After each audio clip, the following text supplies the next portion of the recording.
क्या आपने कभी सोचा है कि दुनिया में कुछ इत्तेफाक ऐसे भी होते हैं जो सुनने में ऑलमोस्ट अनबिलीवेबल लगते हैं। आज हम बात करेंगे ऐसे ही कुछ 5 अनबिलीवेबल कोइंसिडेंस की जो आपको हैरान कर देंगे। Welcome to my channel. चलिए दुनिया के कुछ सबसे अजीब कोइंसिडेंस से पर्दा उठाते हैं। Number 1, twin brothers Jim Lewis and Jim Springer. ये दोनों ही बर्थ के बाद अलग अलग फैमिली में पले बढ़े, लेकिन उनकी जिंदगियां शॉकिंग तरीके से सिमिलर रही। दोनों का ही नाम जिम था। दोनों ने चाइल्डहुड में एक डॉग पाल रखा था जिसका नाम टॉय था। दोनों ने लिंडा नाम की लड़की से शादी की और जब उनका डिवोर्स हुआ दोनों ने फिर से एक और बेटी नाम की लड़की से शादी की। और सबसे शॉकिंग बात, दोनों की डेथ भी सेम हार्ट अटैक से हुई, सेम एज पर। क्या आपको लगता है कि ये सब एक कोइंसिडेंस है या फिर इसके पीछे कुछ और रीजन है? नीचे कमेंट्स में जरूर बताइएगा। सो नेक्स्ट कोइंसिडेंस पे जाने से पहले अगर आपको भी ऐसे ही माइंड ब्लोइंग फैक्ट्स पसंद है तो जरूर लाइक बटन दबाएं, और अगर आप मेरे चैनल पर पहली बार आए हैं तो सब्सक्राइब करना मत भूलिएगा। नंबर 2, हेनरी जिंगलैंड, जिनके साथ कुछ ऐसा हुआ जो किसी मूवी के प्लॉट जैसा ही लगता है।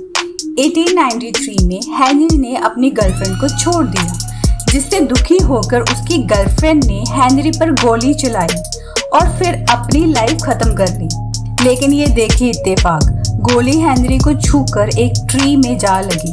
सालों बाद जब हेनरी उस ट्री को डायनामाइट से उड़ाने की कोशिश कर रहा था तब यही गोली वापस निकल के हेनरी को लग गई और उसकी डेथ हो गई। आपको ये सुनने में अजीब लगेगा कि जॉन एडम्स और थॉमस जेफरसन दोनों ही अमेरिकन प्रेसिडेंट थे एंड इंडिपेंडेंस डिक्लेरेशन के मेन ड्राफ्टर्स थे।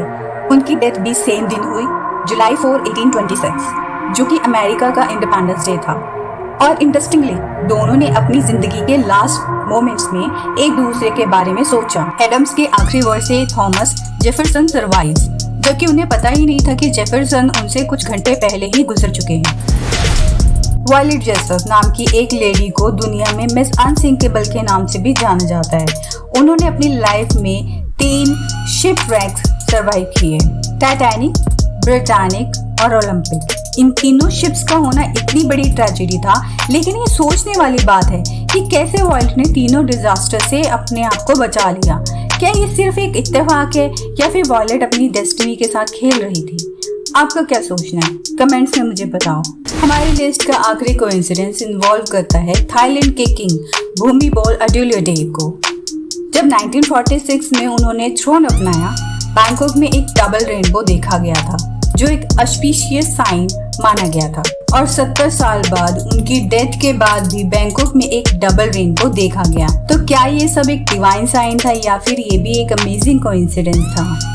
दोस्तों, ऐसे ही फैक्ट्स हमेशा ये सवाल उठाते हैं कि क्या ये सब इत्तेफाक है या डेस्टिनी का खेल। अगर आपको ये इंटरेस्टिंग लगा तो इस वीडियो को लाइक करके सब्सक्राइब जरूर कीजिएगा ताकि आप और भी फैसिनेटिंग फैक्ट्स हमारे साथ एक्सप्लोर कर सकें।